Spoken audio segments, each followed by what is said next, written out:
Hi. Characterize go out. Okay. According to Lerner and Finkelstein in 2001, an onset of menarche before the age of 10 is an indication of possible abnormal development. Early maturation can come from a variety of sources, both biological and social. Endocrine disorders or rapid weight gain in youths can cause the body to introduce leptin to the body earlier, which begins their puberty ahead of schedule. Stress is also a large contributor to early maturation, and children that are raised in stressful or abusive environments are more likely to begin puberty earlier than normal. Fine, as cited in Posner, 2006, says that sex education classes in schools present sex as a dangerous game where men are the aggressors and women are the victims. According to Posner, puberty is entwined with sexuality. This results in early maturers being ashamed or scared of the changes in their bodies, and they are less likely to seek help. Early maturation is especially bad for females and can have a wide range of harmful effects on their personal and professional lives. As seen in Arnett, these effects can include depressed mood, negative body image, eating disorders, substance abuse, delinquency, aggressive behaviour, and school problems. These effects can seriously affect further development of an early maturer, not only by themselves, but also because they often lead from one thing to another. For example, females suffering from early maturation tend to adopt shorter, heavier appearance than their peers. This discrepancy in appearance can create a rift between the sufferer and their peers. This then results in more issues like poor body image and self-esteem, which can lead to destructive practices like eating disorders or substance abuse. Another example of this compounding effect early maturation can have on females is the effect it has on their interactions with older peers. As their bodies are more developed, they have a higher likelihood of socialising with older people. From this, they are more likely to take part in delinquency and develop attitude problems because of their mental maturity is not equal with their physical maturity. When it comes to addressing these issues and getting help for sufferers, there are two main courses of action to focus on. The first is outlined in Beal, Natsuaki and Gee in 2007, who say the effect of early maturation can either be reduced or magnified depending on contextual factors such as accessibility, social norms, and social reinforcement.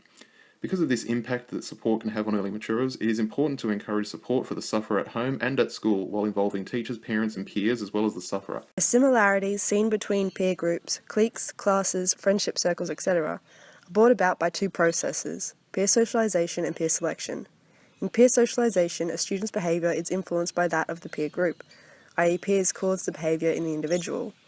In peer selection, a student chooses their group based on similarities in educational orientation, leisure activities, and risk-taking behaviors. It is suggested that both of these processes work in conjunction with each other, especially in reference to students associating with older peers. Early maturing students, particularly females, are often perceived as older than they actually are, and therefore demands and expectations placed upon them by both their peers and adults will be different. This may bring about a want for increased autonomy and the exhibition of behaviours typical of older adolescents.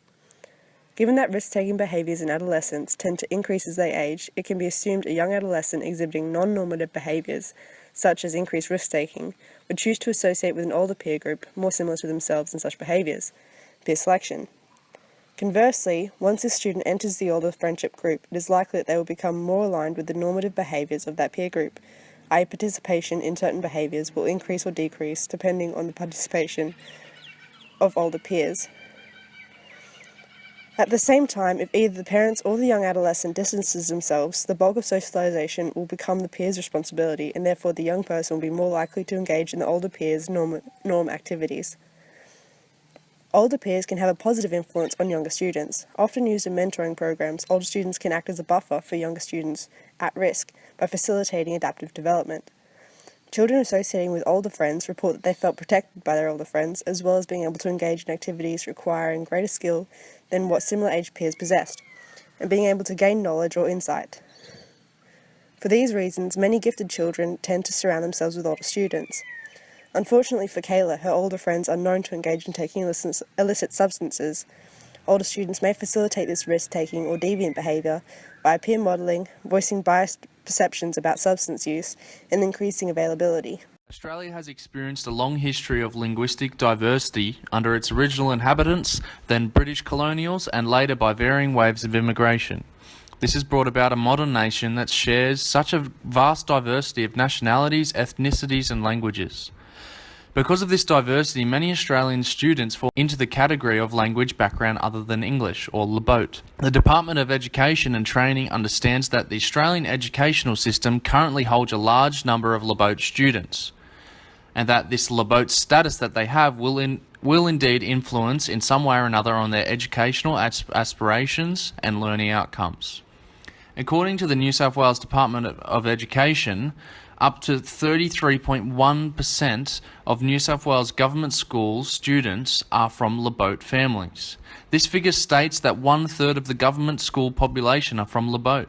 This ought to grab the attention of teachers and educational professionals across the state and be cause for action as they push for a greater understanding and acknowledgement of the advantages and disadvantages. When unpacking Laboat and attempting to identify who might be established under this category, there are many situations to be considered.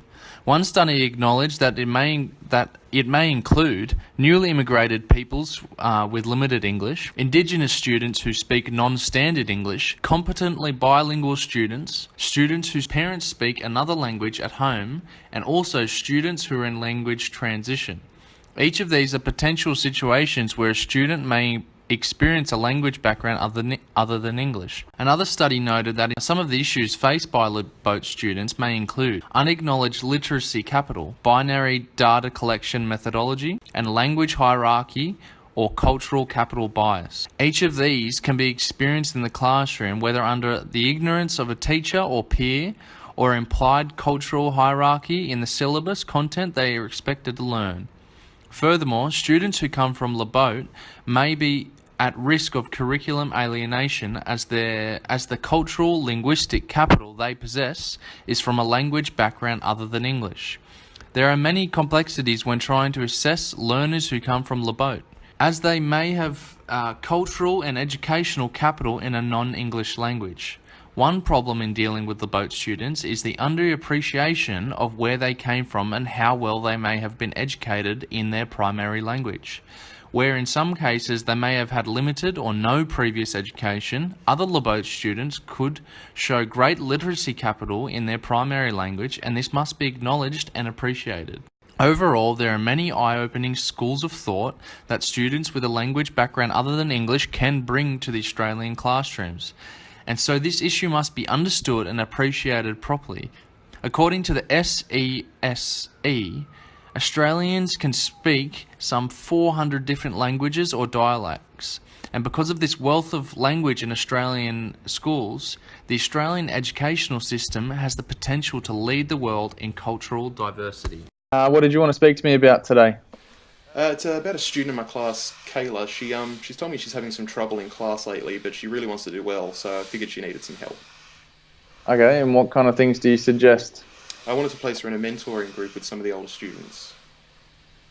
Okay, how would this help her, do you think? Well, Kayla is very mature for her age. She actually is an early maturer, and she's hanging around with some of the other older children at school. The problem is that they've been reprimanded in the past for using drugs, and she told me the other day at school that her parents are supportive of her trouble, but they have limited English skills and they're actually struggling financially at the moment, so she doesn't feel like she can talk to them about her own problems. So I figure having a group at school that she could work on these problems would be beneficial. That sounds good. It would be beneficial, I think, as well. What kind of research or evidence do you have to support this? Beal, Natsuaki and Gee in 2007, they've said that social reinforcement is a defining factor of early maturation, and finding that right social group can actually reduce the negative effects of early maturation in females. And Smith and Inder in 1990 also, they say that children who associate with older peers actually feel more protected, and they feel they can perform more advanced tasks than if they were hanging out with younger children. So I do think it is important that we let her mix in with the older peers because of those benefits, but we should really make sure that she's hanging out with the right ones instead of the ones that are using drugs. Yeah. And the last thing is because she classifies as an LBOTE student, Lingard, Cree and Vass actually warned that these types of students can be susceptible to suffering from a cultural hierarchy where their language and their literary skills that they may have built up in their other language aren't fully utilised in the English curriculum in Australia, so having some way to combat that and bring out her true potential. Yeah, it's good. I like the sound of it. But one more thing, before I sign off on it, do you think you could tell me some pros and some cons of this push? Yeah, the main advantage is that we're going to be helping Kayla, get her education back on track. She's said that she wants to do well, and I believe she can. It's just a matter of finding the right support group for her. And then if we do put this into place now, we will have this as like a plan for other students in the future if we ever have to deal with this similar situation. The main disadvantage, though, is it will take quite a bit of time. We'll have to keep looking after it for at least a year, because there was a study by Dorndale, Woodward and Byra in 2006. They actually found that early maturers their bodies can regulate after a year, and so that could throw the whole thing out of whack. But other than that, I do believe it is a pretty good plan. Yeah, so do I. This unit has given me an insight into the biological, psychological, and social factors that shape adolescent development and education. Through newfound and in-depth knowledge of the process of puberty, how memory and learning work, different ways in which adolescents make decisions, and the many different ways in which adolescents are at risk, I feel that I am better prepared to teach. Having knowledge of these things will allow me to easily identify problems with students and ways in which I can fix said problems. This includes the ability to effectively discuss problems and solutions sensitively, confidentially, and not only with the students, but also with parents, caregivers, and other professionals. As an English teacher, I believe that I have a unique opportunity to foster emotional support and discovery for all students in my classroom. A big part of the adolescent life is emotional struggle. It is important for adolescents to be able to perceive, understand, and use their emotions without suppressing them. I will implement strategies like creative writing activities or poetry in order to get students to connect with their emotions and provide a safe and supportive environment where they can express themselves without fear or judgment.